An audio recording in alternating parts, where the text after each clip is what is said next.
यहाँ उपस्थित हुनुभएका पत्रकार महासङ्घका अध्यक्ष जी श्रीमान टङ्क छेत्रीजी र यहाँ हाम्रो सर्लाही जिल्लाभरिमा र देशभरिमा पत्रकारिता क्षेत्रमा काम गर्ने हुने सबै साथीभाइहरूमा मेरो हार्दिक नमन र हजुरहरूलाई हार्दिक स्वागत। ब्रह्मभूमि हेल्थ रिसर्च सेन्टर, नेपाल आरोग्य संगठन र ब्रह्मभूमि आयुर्विज्ञान अनुसन्धान संस्थानको तर्फबाट हजुरहरूलाई यहाँ हार्दिक स्वागत र अभिनन्दन गर्दछु।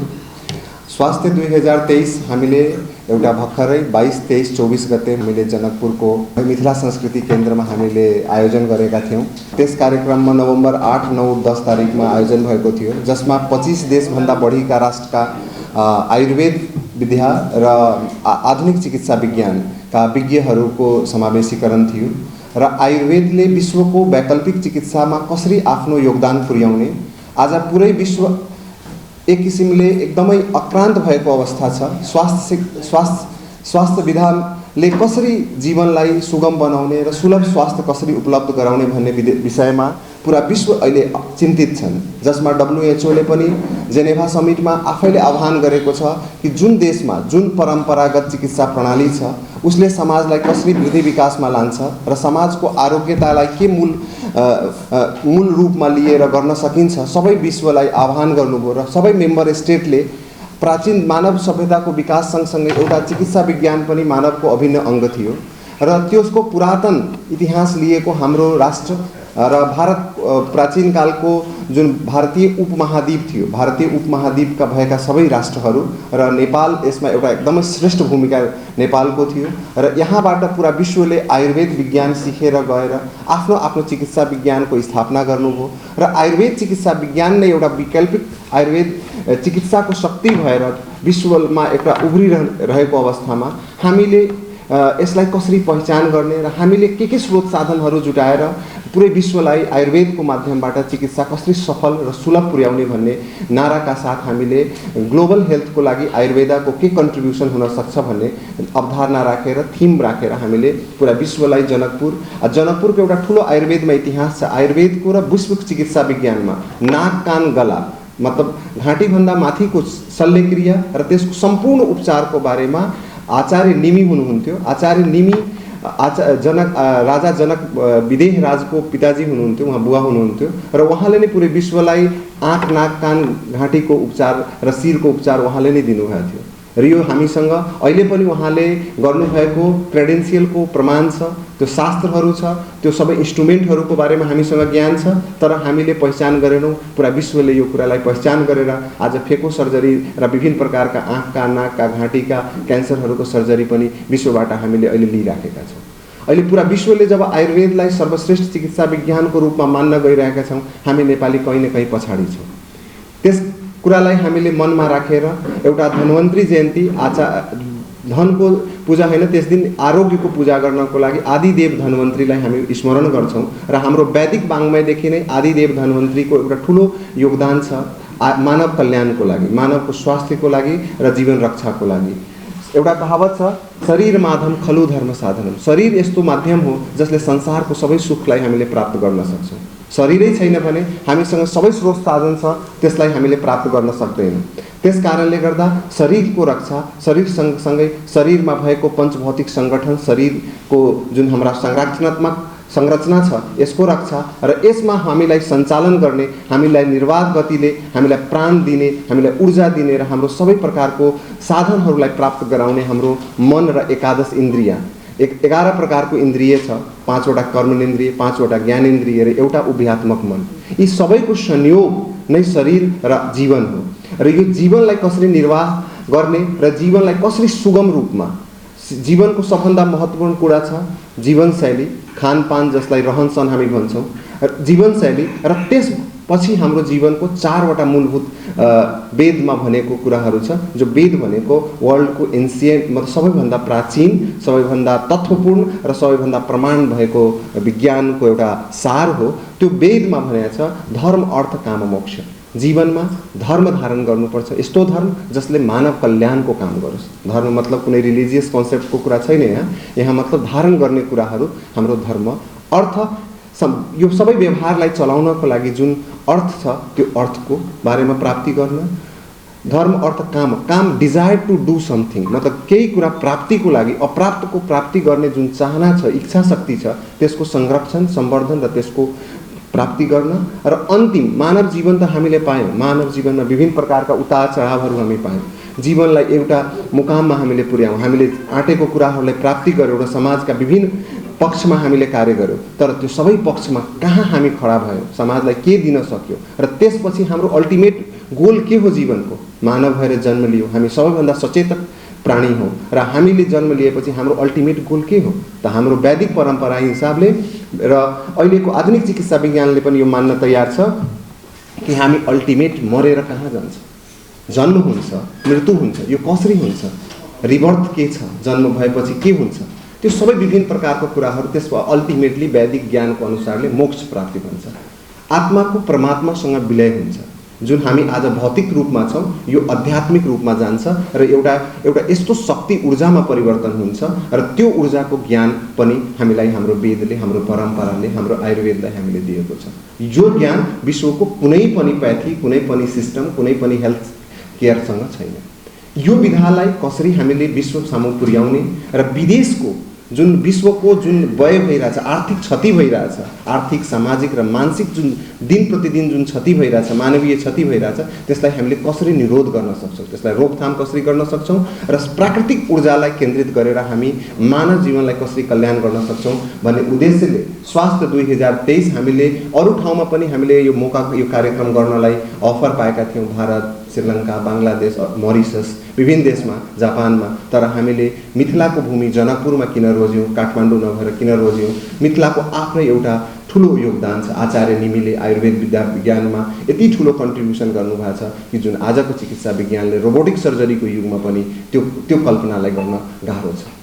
त्यस कार्यक्रममा हामीले 25 या 26 देशबाट हाम्रो डेलिगेट्सहरू रजिस्टर्ड हुनुहुन्थ्यो, जसमा 17 देशका प्रत्यक्ष र परोक्ष रूपमा उहाँहरू सामेल हुनुभयो र उहाँहरू सबै विज्ञहरूले एउटा नेपालबाट एउटा सकारात्मक ऊर्जा बोकेर पुरै विश्व सामु जानुभएको छ र त्यो कुराबाट हामीले के पायौँ र हामीले के पाउनेवाला छ, विभिन्न सम्भावनाहरूलाई केन्द्रित गरेर आजको यो प्रेस वार्ता हजुरहरूको बिचमा हामीले आयोजन गरेका छौँ। त्यसको मूल उद्देश्य छ पुरै विश्वमा हाम्रो नेपालको, हाम्रो पौराणिक आयुर्वेद चिकित्सा प्रणालीले हामीले विश्वलाई के दिन गइरहेको छौँ। त्यसै सम्बन्धमा एकछिन हाम्रो अर्गनाइजिङ सेक्रेटरी हुनुहुन्थ्यो प्रोफेसर श्रीहरि शर्मा, जुन अहिले कर्नाटक मूल निवासी हुनुहुन्छ, कर्नाटक भारतको। उहाँ हाम्रो यो कार्यक्रमको सचिव हुनुहुन्थ्यो। यस कार्यक्रममा सबै विदेशबाटै नै सबै डेलिगेट्सहरू र नेपालको पनि विभिन्न निकायमा सरकारी र अर्ध सरकारी या प्राइभेट सेक्टरमा काम गर्ने विज्ञहरू आयुर्वेदका, यसमा डिप्लोमा होल्डरदेखि लिएर विज्ञहरूसँगको ग्रुपै थियो। उहाँहरू सबैजना आफ्नो आफ्नो कार्य दक्षताको हिसाबले कार्यक्रमलाई सफल बनाउनु भयो। यसमा विभिन्न प्रकारको मतलब विज्ञको समूह भारतबाट, जापानबाट, मरिससबाट, बङ्गलादेश, श्रीलङ्का, हैन, विभिन्न देशबाट आउनुभयो। उहाँहरूले सबैले आफ्नो आफ्नो एउटा ध्येय राख्नुभयो र हामीबाट के लिएर जान सकिन्छ। हामीले धेरै सङ्घ संस्था, अन्तर्राष्ट्रिय सङ्घ संस्थाबाट, मलङ्बा एउटा सानो ठाउँ भनिन्छ, तर हामीले यसपालि विश्वको 25 देशबाट हामीले डेलिगेसन भित्रायौँ र उहाँहरूको बिचमा आफ्नो आयुर्वेदको कुरा राख्यौँ र उहाँहरूसँग हामीले एउटा MOU, मेमोरेन्डम अफ युटिलिटीको लागि हामीले एउटा ठुलो रूपमा हामीले सिग्नेचर पनि गऱ्यौँ र हामी अब गएर प्रत्यक्ष रूपमा हामी अहिले तुरन्तै यो महिनादेखि नै हामी 10 देशसँग डाइरेक्ट हामीले चिकित्सा क्षेत्रमा मलङ्बाको ब्रह्मभूमि हेल्थ रिसर्च सेन्टरले अब काम गर्दैछ। यी सबै कुराको लागि म डाक्टर श्रीहरिलाई यो कार्यक्रमको सम्बन्धित, उहाँ सेक्रेटरी हुनुहुन्थ्यो, उहाँलाई आफ्नो कुरा राखिदिनको लागि म आग्रह गर्छु। श्रीहरि सर, मैं आपसे विनम्र निवेदन करूंगा कि आप कार्यक्रम के पूरे सारांश को हमारे बीच में रख दीजिए और हमारे बीच में यहाँ के नेपाल के और ये सर्लाही जिला के सभी मीडिया के सभी के रिप्रेजेंटेटिव हैं हमारे साथ, और हमारे प्रेस काउंसिल्स जो लोकल गवर्निंग बॉडी हैं प्रेस रिपोर्टर्स के, उनके चेयरमैन हैं और उनके सारे डिग्निटरीज हैं, उनके बीच में अपने स्वास्थ्य 2023 जनकपुर का जो हमारा सारांश है, ब्रीफ रिपोर्ट है, एक बार प्रस्तुत कर दे। धन्यवाद। मैं इधर मैसूर कर्नाटक की JSS आयुर्वेद मेडिकल कॉलेज में प्रोफेसर विभाग का काम कर रहा हूँ। बाल रोग विभाग के बच्चों का स्पेशलिस्ट हमने पिछले 1 साल से प्लान करके अभी जनकपुर में ये तो ये 3 दिन का हमारा ऐप पहला से शुरू हुआ। स्वामी आनंद अरुण मुख्य अतिथि थे और पूर्व शिक्षण सचिव मिस्टर पोखरेल वो भी एक चीफ गेस्ट थे। उसके साथ हमने हमारे आयुर्वेद की जोधपुर यूनिवर्सिटी की vice chancellor doctor Prajapati, professor doctor P K. Prajapati, वो भी एक चीफ गेस्ट की तरह थे। तो सबको हमने इकट्ठा करके ये प्रोग्राम शुरू किया था, जिसमें जनकपुर की छोटा महोत्सव वो भी शामिल था।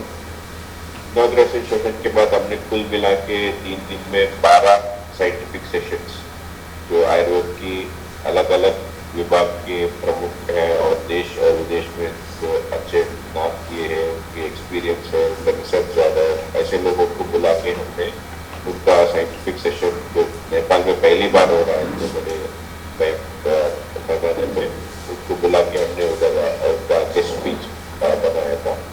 इसके साथ ही साथ हमने best PG post graduate research और पीएचडी रिसर्च जिन्होंने किया है उनको भी अवार्ड देने का हमने एक प्रोग्राम रखा था। उसके अलावा यूजी बच्चों से लेके पीएचडी फैकल्टी तक उनका बच्चों का पेपर प्रेजेंटेशन हुआ, जिसमें 40 के ऊपर ज़्यादा डेलीगेट्स ने प्रेजेंटेशन किया, पोस्टर्स प्रेजेंटेशन हुआ।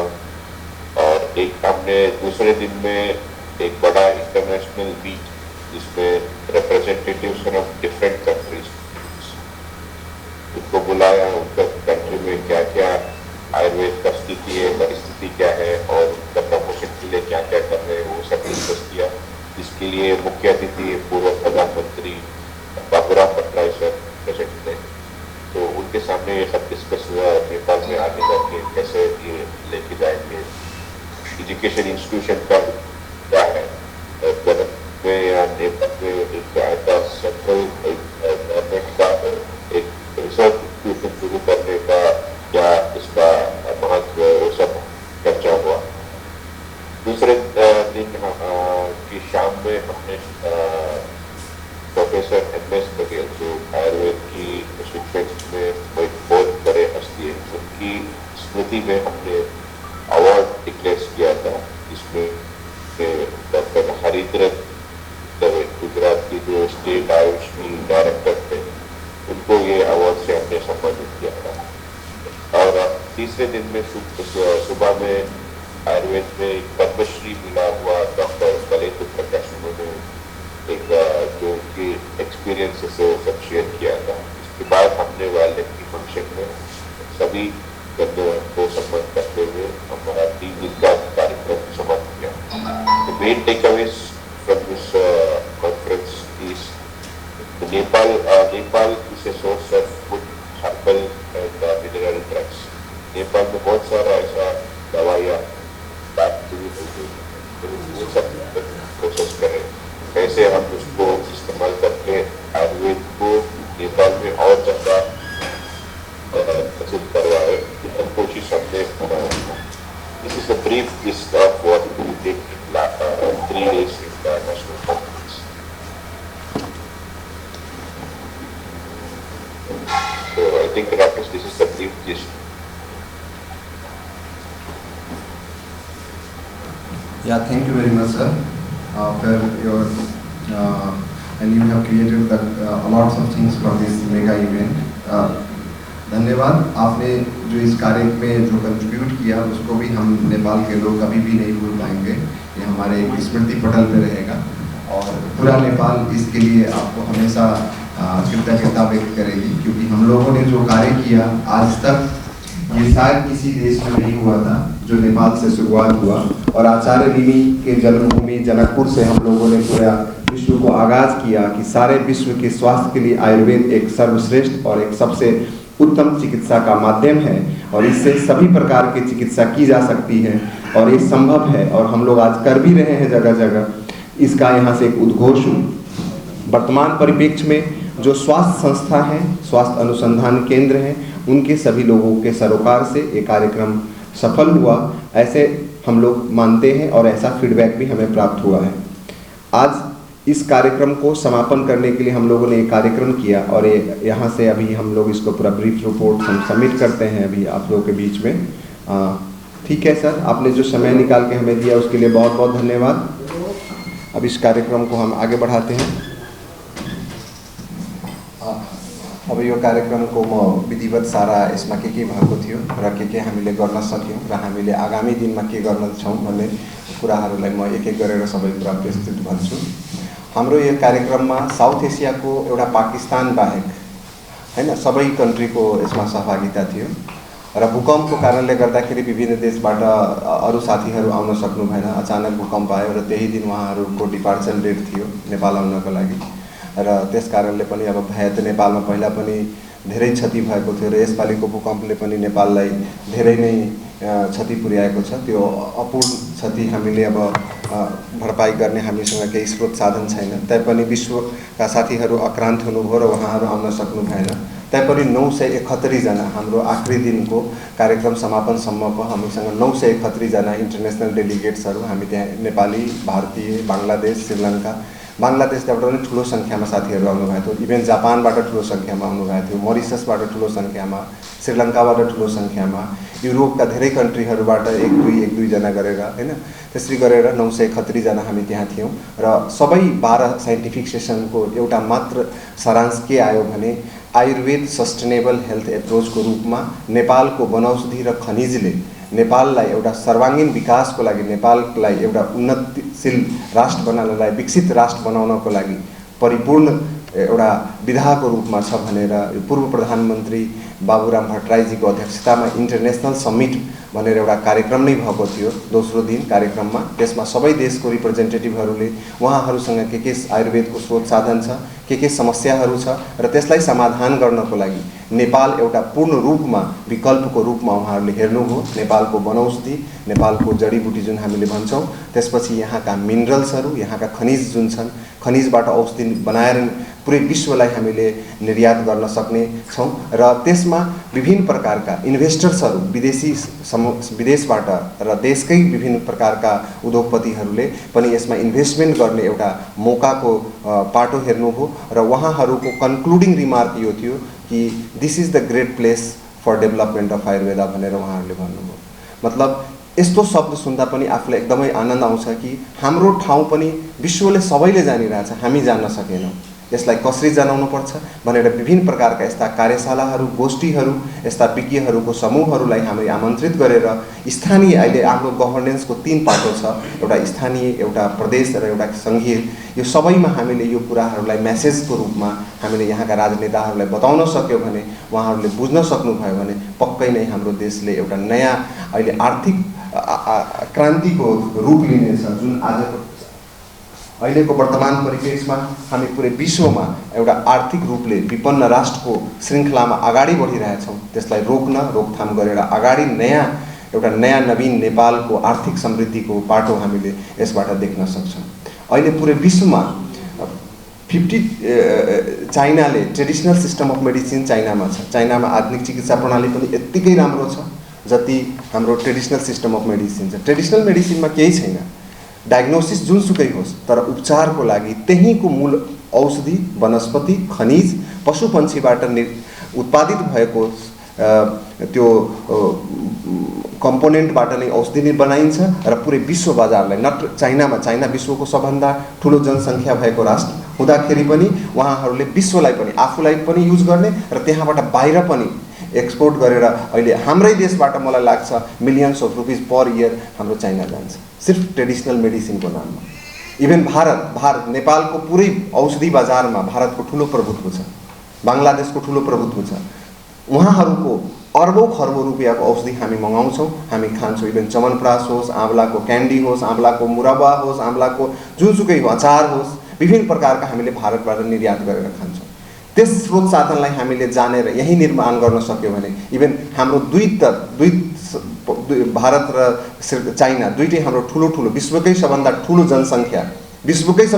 जनसङ्ख्या दक्षिण र उत्तरमा हामीसँग छ र हामीले त्यो स्रोत साधनलाई पहिचान गरेर निर्माण गर्न सक्यो भने हामीले ठुलो एउटा आर्थिक क्रान्ति ल्याउन सक्छौँ र यो ड्रइङ हामीले अब तयार गरेर छिटै यसमा कार्य लाग्नुपर्छ।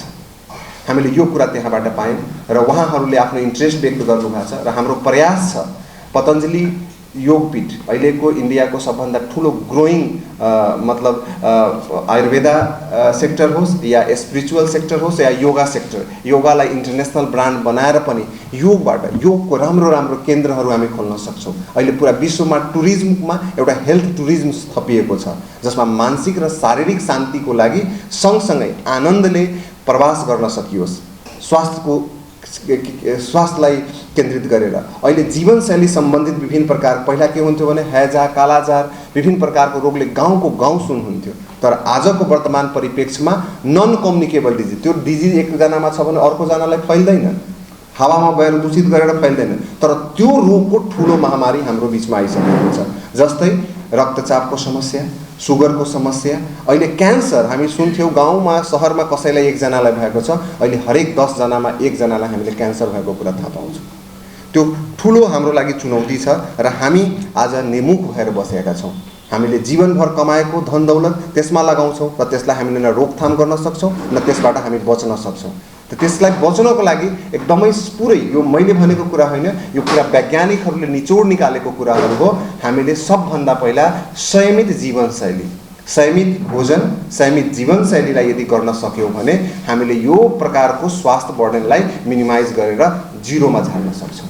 र यसको लागि आर्ट छ, आर्ट अफ लिभिङ भन्छ नि, जीवन जिउने कला मेडिकल साइन्समा कसैसँग छैन। कुन बेला उठ्ने, कुन बेला खाने, हामीसँग प्रकृतिले, नेपाललाई मात्र हेर्नु हामी कति सौभाग्यशाली मान्छे छौँ कि हामीले 6वटा ऋतु पाएका छौँ।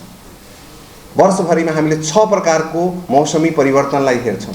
हाम्रो शरीरले उसँग व्यवहार गर्छ, हामी त्यसमा बाँच्छौँ, हामी जीवन उपार्जन गर्छौँ र त्यस सम्बन्धित भोजन प्रणाली हाम्रो विधि व्यवस्था आयुर्वेदले दिएको छ।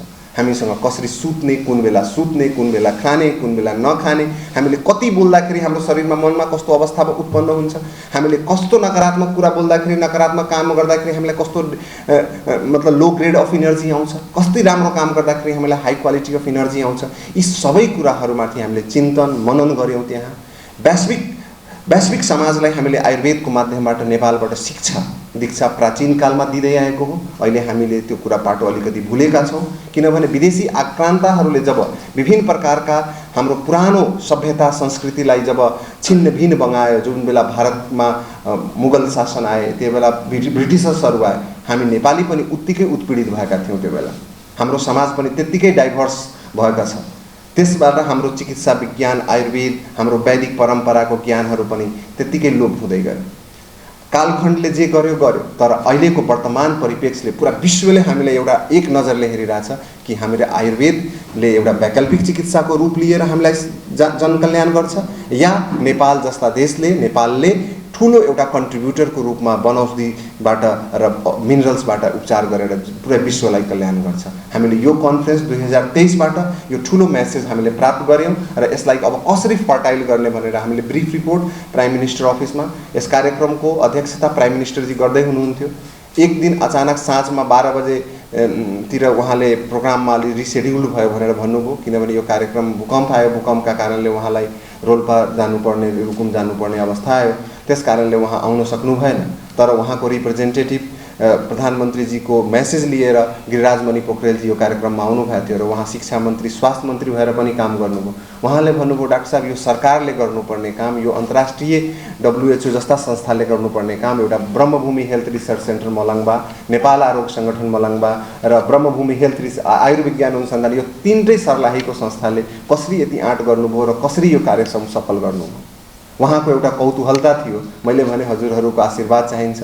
हामीले एउटा मिसन बनायो र त्यो मिसनलाई फलीभूत गर्नलाई सबैजनाको सहयोगले आज यहाँ हामी आइपुग्यौँ।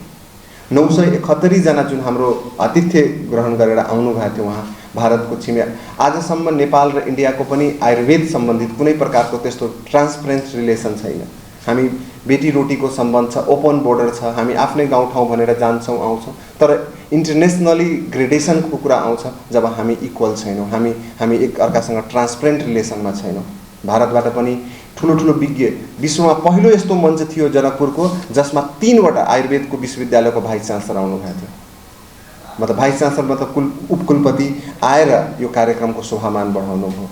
गभर्नमेन्ट अफ इन्डियाको प्लानिङ पोलिसी मेकिङमा जुन बस्नुहुन्छ उहाँहरूले आयुर्वेदिक फार्माकोपिया जुन आयुर्वेदिक औषधि कसरी खाने, कसरी बनाउने, कसरी युज हुन्छ, त्यसको संस्थापकहरू, त्यसका विज्ञहरू उहाँहरू आउनु भएको थियो। डाक्टर पीके प्रजापतिजी स्टालवार्ड पर्सनालिटी हुनुहुन्छ जसलाई हामीले प्रोफेसर माधव सिंह बघेल एउटा यस्तो फेलो हुनुहुन्थ्यो, एउटा यस्तो आयुर्वेदको विज्ञ हुनुहुन्थ्यो, एउटा यस्तो टिचर हुनुहुन्थ्यो जसले पुरा आयुर्वेदको इतिहासलाई पल्टिदिनु भयो।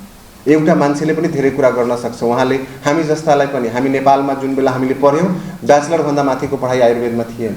आज पनि एउटा विषयमा मात्र छ आयुर्वेदमा मास्टर्स डिग्री, तर म स्पेसलाइजेसन पिडियाट्रिकमा बाल रोगमा मैले गरेँ, मैले सुपर स्पेसलाइजेसन पनि बाल रोगमा गरेँ। नेपालको पहिलो व्यक्ति छु जसले यो विषयमा अध्ययन अध्यापन गरेर म यहाँ आएको छु।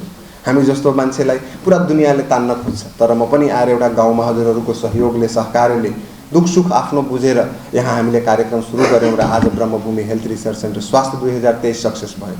र 2023 पछि मरिससले पुराको पुरा इन्टायर टिमलाई मरिसस सरकारको समन्वयमा मरिससले यो कार्यक्रम स्वास्थ्य 2023 जुन हामीले नेपालबाट जुन नारा दिएका थियौँ विश्वको स्वास्थ्यको लागि आयुर्वेद भन्ने, उहाँहरूले एडप्ट गर्नुभयो र 2024 यही दिन यही समयमा 2024मा नोभेम्बरमा 8, 9, 10मा यो मरिससमा यो कार्यक्रम सम्पन्न हुन गइरहेको छ। हामीले गरेको उपलब्धि हाम्रो विश्वले हेर्छ र हाम्रो गाउँठाउँले के पाउने त भन्ने पनि प्रश्न आउँछ। मैले त्यो कार्यक्रमको बिचमा म सर्लाहीमा आए सदरमुकाम, यहाँ आर्थिक विपन्नता दिन प्रतिदिन बढिरहेको छ र हामी एउटा चिकित्सक भएको नाताले हामी सुख र दुःख, जीवन र मृत्यु सबैसँग हामी सँगै बसेका हुन्छौँ। र त्यो बसाइखेरि जुन मैले पीडा फिल गरेँ, आर्थिक पीडा जुन फिल गर्छु पेसेन्टहरूसँग, त्यो दिन हामीले एउटा डिक्लेरेसन गऱ्यौँ कि ब्रह्मभूमि हेल्थ रिसर्च सेन्टरमा राकेश सिंह जबसम्म जीवित दुनियाँमा रहन्छ तबसम्म म निःशुल्क रूपमा आफूले जानेको ज्ञान, आफ्नो विधा सबै जनतालाई फ्रीमा सेवा दिन्छु। कुनै पनि ओपिडी शुल्क लिन्न। उहाँहरूलाई चाहिएको औषधि सुपथ मुल्कमा बाहिरबाट लिनुहोस्, वहाँबाट कहीँबाट लिनुहोस्, त्यसमा केही छैन। तर मैले जुन अहिलेसम्म नेपाल सरकारले निर्धारण गरेको 800 रुपियाँ फिस थियो, त्यो फिस अबबाट म लिन्न भनेर त्यो कार्यक्रममा डिक्लेयर गरेँ र आजसम्म पनि यो अब कहिले पनि नलिने। म अब पालन पोषणका लागि मसँग खेती छ, अरू पनि रिसोर्सेसहरू छ आम्दानीको, म अनलाइन क्लासेसहरू लिन्छु, विश्वमा अरू युनिभर्सिटीमा इक्जाम लिन जान्छु, पढाउँछु हैन, त्यसबाट आएको आर्जनले आफ्नो पालन पोषण गर्छु।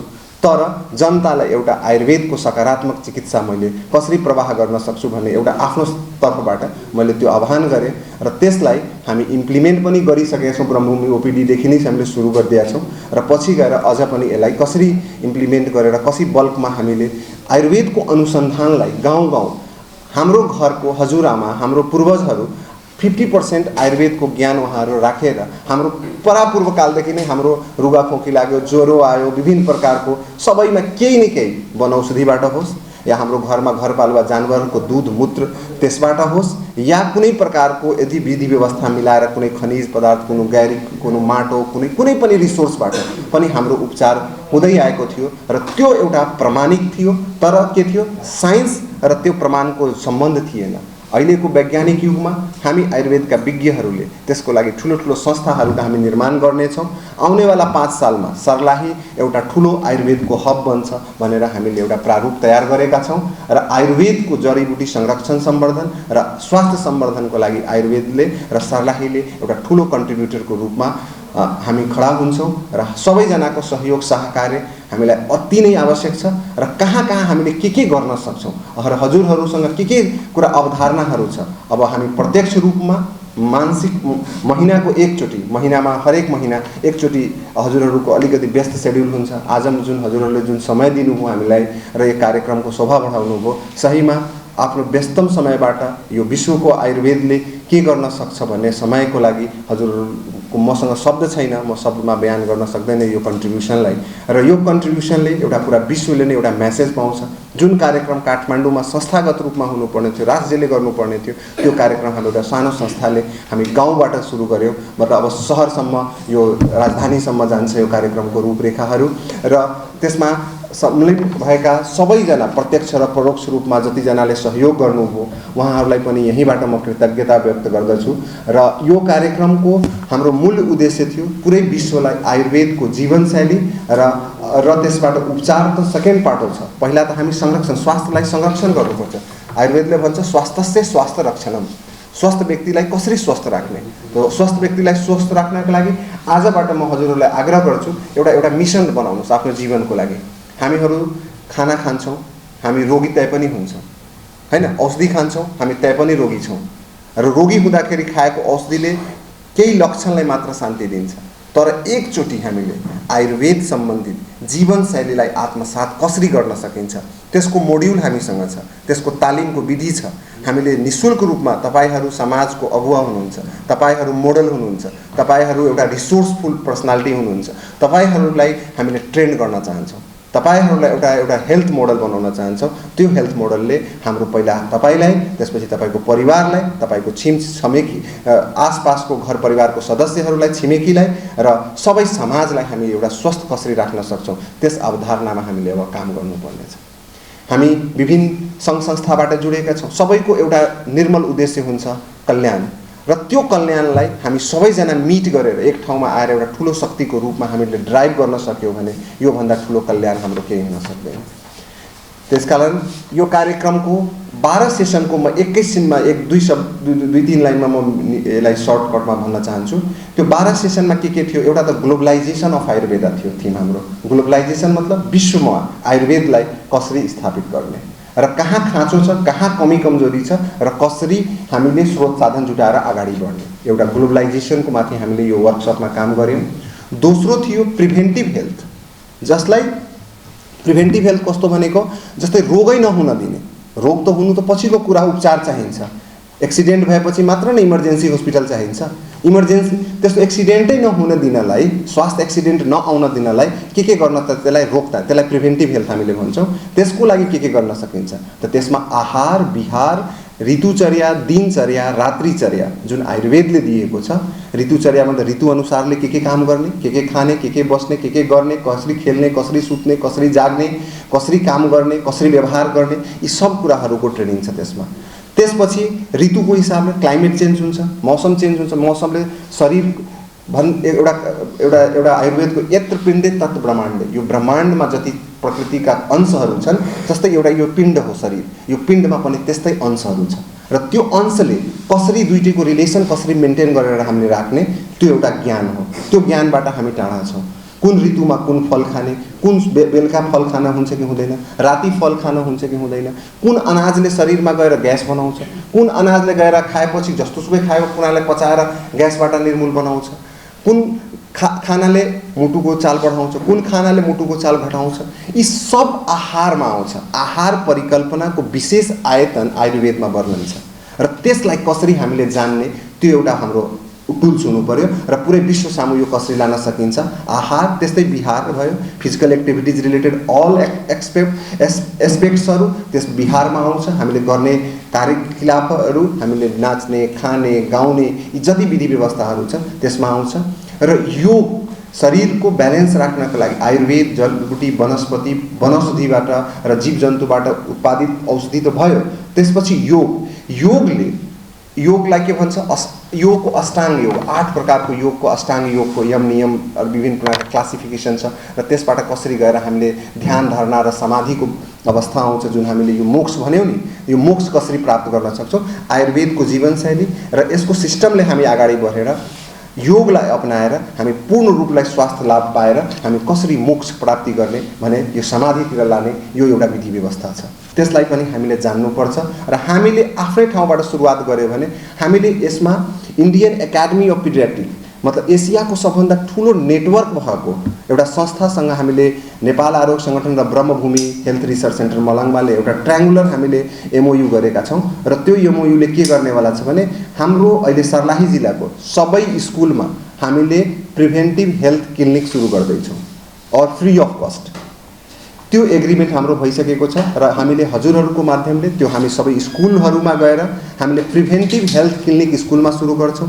सबै बच्चाहरूलाई जीवनको सुरुवातको प्राइमरी एजुकेसनदेखि नै योग, आयुर्वेद र प्रिभेन्टिभ हेल्थ एप्रोच, खानपान, रहन सहनको हामी आज जुन packed food, junk food, fast food हामी स्कुलमा राम्रो हामी यहाँ बच्चाहरूले रोयो भने सानैदेखि हामीले कुरकुरे, चिप्स र विभिन्न प्रकारका जो आयातित प्रोडक्टहरू छ, राम्रो एट्र्याक्टिभ प्याकेड फुड छ, त्यसमा हामीले इन्ट्रोड्युस गर्छौँ। तर हाम्रो पुरानो जमानाको घरमा बनाउने लड्डु, त्यो खजुरिया, पुडुकिया, विभिन्न प्रकारका खाने व्यञ्जनहरूलाई हामीले इग्नोर गरेर हामी दूर भागिरहेछौँ। त्यसले शरीरमा कस्तो सकारात्मक र नकारात्मक असरहरू पारिराखेका छन् र त्यसबाट कुन प्रकारको बिमारी अहिले हेर्दाखेरि हजुरहरू सबै गार्जियन हुनुहुन्छ, बच्चाहरूको ग्रोथ रिटार्डेसन, जति खाए पनि बच्चाहरूको राम्रो वृद्धि विकास भइरहेको छैन, शारीरिक सँगसँगै मानसिक विकास पनि राम्रो भइरहेको छैन। अहिलेको जुन यो मोबाइल डिभाइस, इलेक्ट्रोनिक डिभाइस जुन छ, मोबाइल र यो इलेक्ट्रोनिक मिडियाहरू छ, सोसल मिडिया छ, जुन अहिले रिल बनिरहेछ, हरेक घरको समस्या छ। बच्चाहरूलाई हामीले एक दिन भुलाउनको लागि मोबाइल दिन्छौँ र त्यो मोबाइलको जुन एडिक्सन छ त्यसलाई हामीले कसरी डाइभर्ट गर्न सक्छौँ त हामी योग र यो क्लासिकल एप्रोच अफ आयुर्वेदाको जुन लाइफस्टाइल छ हामीले यसलाई एडप्ट गर्न सक्यौँ भने हामीले योबाट पनि हामीले मुक्त गर्न सक्छौँ। बच्चाले राम्रो र नराम्रो कुरा बुझ्न थाल्यो भने, शरीर र मनको लागि के फेभरेबल कुराहरू छ यो बुझ्न थाल्यो भने मलाई लाग्छ 99% यसबाट पनि हामीले एउटा पाइलट स्टडी गरेर 10 जना बच्चालाई हामीले योगको तालिम दियौँ।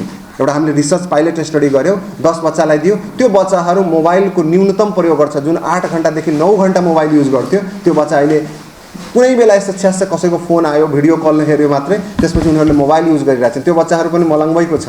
म बच्चाहरूलाई कुनै दिन कुनै कार्यक्रममा इन्ट्रोड्युस गर्छु, त्यो बच्चाहरू दिनभरि कराई मोबाइल युज गर्थ्यो, अहिले बच्चाहरू मोबाइल युज गर्दैन। उनीहरूलाई केही लाग्यो भने योग गर्छ, योगको त्यो सूर्य नमस्कारको स्टेपहरू गर्छ र त्यसैमा रमाएर बस्छ। आफ्नो साथीहरूलाई पनि त्यही कुरा गर्छ। किन हामीसँग भएको ज्ञानलाई हामीले उपयोग गर्न सकेनौँ? त्यो पनि ठुलो प्रश्न चिन्ह छ। यसलाई पनि हामीले त्यहाँ प्रिभेन्टिभ हेल्थको लागि पनि हामीले त्यस वर्कसपमा काम गऱ्यौँ र त्यसका पनि हामीले एउटा फ्रेमवर्क बनायौँ र कसरी स्टेप टु स्टेप हामीले यसमा अगाडि बढ्ने। त्यसपछि नेपालमा भएको स्रोत साधन, जङ्गलबाट उत्पादित वनौषधि खेर जान्छ, कुहिएर जान्छ, त्यसलाई कसरी कलेक्सन गर्ने र त्यसमा गर्ने व्यापार गर्ने व्यक्तिहरूलाई एउटा चयन बनाउने, गाउँमा काम गर्ने, खेतीमा काम गर्ने किसानहरूलाई के हुन्छ, लेबरर मजदुरहरू दिनभरि काम गर्छ, 600, 700, 800 प्रतिदिन आउँछ। खेतमा काम गर्न जाँदाखेरि कुनै प्रकारको एउटा दुभी, भनौँ न, दुभी एउटा घाँस हुन्छ, धेरै कमनली सबै ठाउँमा पाउँछ, तर त्यो दुभीबाट बनेको औषधि लाखौँ रुपियाँ किलो बिक्छ बजारमा, विश्व बजारमा। यदि एकटा किसानले 10 किलो दुभी पनि उत्पादन गरेर 10 किलो दुभी एक दिनमा कलेक्सन गरेर त्यसको एक्सट्रेक्ट निकाल्न सक्यो भने उसले एक दिनमा 2000-4000 रुपियाँ कमाउन सक्छ। दुभी मात्र होइन, हाम्रो खेतहरूमा, हाम्रो झाडीहरूमा, हाम्रो नालाहरूमा त्यस्ता हजारौँ प्रकारका वनौषधि छन्, त्यसलाई हामीले आइडेन्टिफाई गर्न सकेका छैनौँ। त्यसमाथि पनि हामीले ड्रग डिस्कभरी पार्टमा इन्कर्पोरेट गरेर हामीले त्यसको लागि काम गर्दैछौँ र त्यसलाई हामीले अब सर्वजनालाई सुलभ कसरी गर्न सकिन्छ त्यो ज्ञानलाई हामीले अब हजुरहरूको माध्यमले पहिला हामीले एउटा सर्लाहीलाई एउटा रोल मोडल डिस्ट्रिक्ट बनाऊँ। आयुर्वेद र योग र आरोग्यको क्षेत्रमा हामीले धन धान्यदेखि लिएर हामी आफ्नो समृद्धि मात्र गर्दैनौँ, हाम्रो पुरा देशको समृद्धि हामीले यहीँबाट गर्छौँ र विश्वको समृद्धि पनि हामीले यहीँबाट गर्छौँ। त्यसको हामीले एउटा पुरा रोड म्याप तयार गरेका छौँ र हजुरहरूसँग मिलेर समन्वय गरेर हामीले त्यसका पनि काम गर्नेछौँ। त्यसपछि आयो युथलाई हामीले कसरी आयुर्वेदको ज्ञान र त्यसको प्रकाष्ठामा कसरी लाग्ने र इन्टिग्रेटेड एजुकेसन सिस्टमलाई हामीले कसरी डेभलप गर्ने, हामीले सरकारसँग पनि यो कुरा बार बार अब पुर्याउने व्यवस्था मिलाउँछौँ कि यो कुराहरूलाई एकाडेमिक क्वालिफिकेसन क्लास 1 देखि नै बच्चाहरूलाई योग, आयुर्वेद, ध्यान सबै कुराहरू एउटा स्कुलको सिलेबसमा राखौँ, जसले गर्दाखेरि उनीहरूले एउटा स्कुलबाट पनि यो ट्रेनिङ लिएर ठुलो कल्याणको काम हुन्छ। आफ्नो छिमेकको वनौषधि हरेक घरमा 5वटा जडीबुटीको बारेमा ज्ञान राखौँ, जस्तै तुलसी, नीम, यी सब हामीले जानेकै हौँ। हाम्रो हजुरबुवा हजुरआमाहरूले हामीले सिकाउनु भएको, हामीलाई ज्ञान दिनुभएको, यो कुराहरूलाई कसरी लाइफस्टाइलमा एडप्ट गर्ने र जीवन यससँग कसरी जिउने त्यसमा हामीले काम गर्नेछौँ। त्यस एउटा यो मोडलमा हाम्रो कुरा भयो एजुकेसन, इन्टिग्रेटेड एजुकेसन सिस्टमलाई एडप्टेसन प्रिभेन्टिभ हेल्थको लागि। त्यसपछि कम्युनिकेबल डिजिज विभिन्न प्रकारका जनपदोद्भवस हुन्छ, जस्तै अहिले हामीसँग कोभिड-19 गयो, कोभिड-19 आयो, कोभिड-19ले हाम्रो आर्थिक सामाजिक सबै रूपरेखालाई मिटाएर गयो। हामीसँग केही छोडेन, उसले के थियो, कहाँबाट आयो, कसरी आयो, हामी मोटामोटी कुराहरू जान्दछौँ। सबैको पछाडि एउटा मात्र कुरा के थियो थाहा छ? कोभिडले कसलाई हरायो? जसको मनोबल र शारीरिक बल कम थियो। बुझ्दाखेरि के भयो बुझ्न सकिन्छ भने इम्युनिटी, रोग प्रतिरोधक क्षमता, त्यो शारीरिक होस् या मानसिक होस्। कति साथीहरू मैले पनि गुमाएको छु जो उहाँहरूको मनोबल कमजोर भएको कारणले उहाँहरू आइसियुमा भेन्टिलेटरमा बसेर पनि आफ्नो जान गुमाउनु भयो।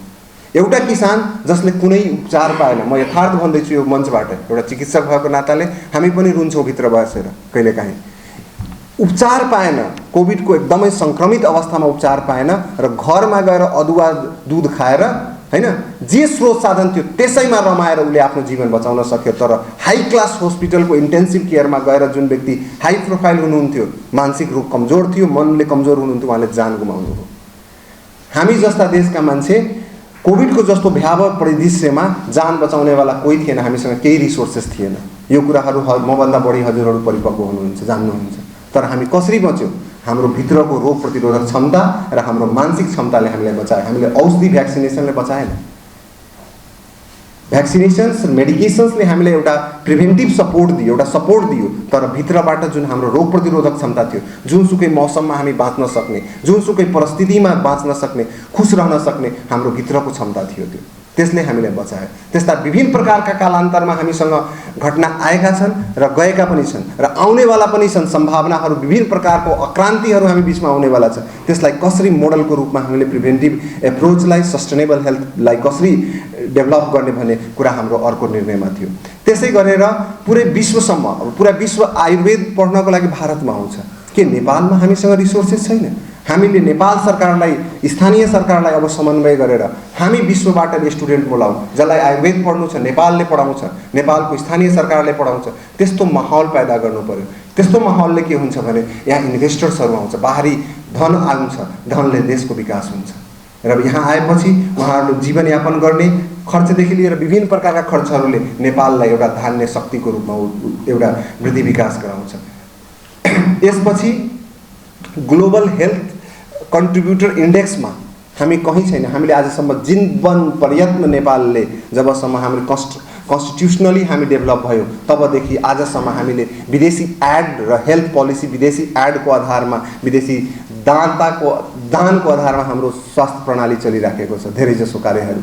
त्यसलाई हामी अब कन्ट्रिब्युटर बन्ने, हामी विश्वलाई कन्ट्रिब्युटर कसरी बन्न सक्छौँ, हामीले के विश्वलाई दिन सक्छौँ, हामी अब त्यसमा कन्ट्रिब्युटर लिस्टमा आउनको लागि पनि हामी अब खडा हुन्छौँ र हामीले एउटा प्रतिबद्धता साथ काम गऱ्यो भने हाम्रो पक्कै नै अल्टिमेट हामीले गोल प्राप्त गर्छौँ।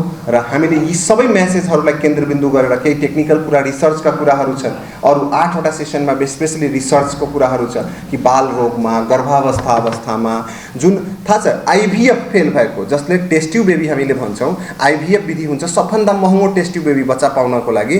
आमाले या बुवाले नसकेको अवस्थामा के गर्छ भने टेस्ट ट्युबमा डाइरेक्ट इम्प्लान्ट गरेर बेबी जन्माइन्छ, जसलाई टेस्ट ट्युब बेबी भनिन्छ।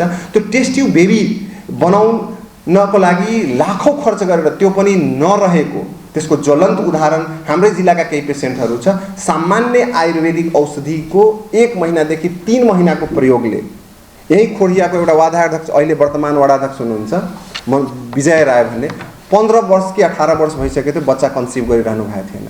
एउटा सामान्य आयुर्वेदिक औषधिको 3 महिना डाक्टर आशा झाको अब्जर्भेसनमा हामीले दबाई सुरु गर्यो, उहाँले ट्विन बेबी पाउनुभयो।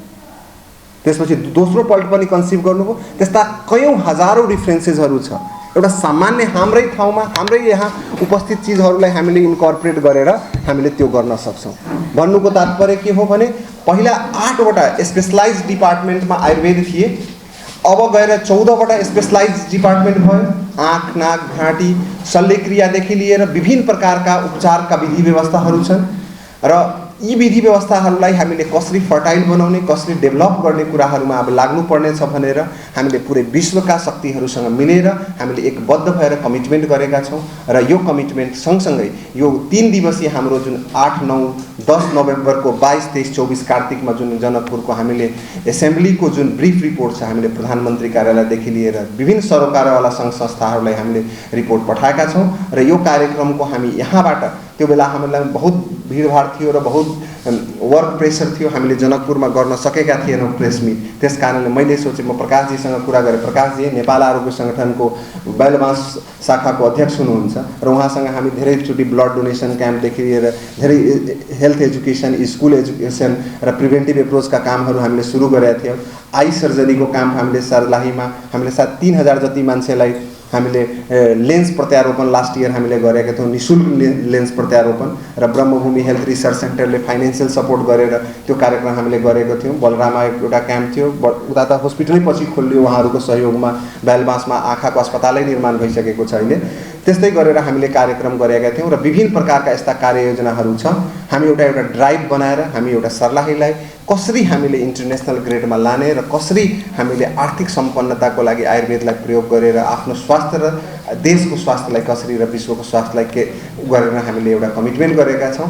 हजुरहरूले पेसेन्सफुली यति अझै धेरै कुराहरू छ, म अहिले राख्दिनँ, कुनै दिन फेरि हामी बसौँला। सबै एउटै घर परिवारका हामी छौँ र हजुरहरूको सहयोग अवान्छनीय छ र यो सहयोगले नेपाललाई र पुरै विश्वलाई नै एउटा कल्याणको मार्गमा लानेछ भन्ने कुरालाई हामीले आज केन्द्रबिन्दु गरेर यो प्रेस मिट मलाङबाको यो महेन्द्र होटलमा हामीले अर्गनाइज गऱ्यौँ। र यसमा हजुरहरूले दिनुभएको समय र यस कार्यक्रममा जुन विदुषीहरूले, जो विज्ञहरूले आफ्नो आफ्नो टाइम कन्ट्रिब्युट गर्नुभयो, जो दिनुभयो, उहाँहरूले हजुरहरूसँग धेरै स्वास्थ्य च्यालेन्जका कुराहरू आउँछ। म भन्छु एउटा ओपन फोरमको रूपमा नेपाल आरोग्य सङ्गठन या ब्रह्मभूमि हेल्थ रिसर्च सेन्टरको अगुवाईमा हामीले एउटा महिनाको 1 दिन आफ्नो लागि स्वास्थ्य भनेर हामी भेटौँ कुनै ठाउँमा।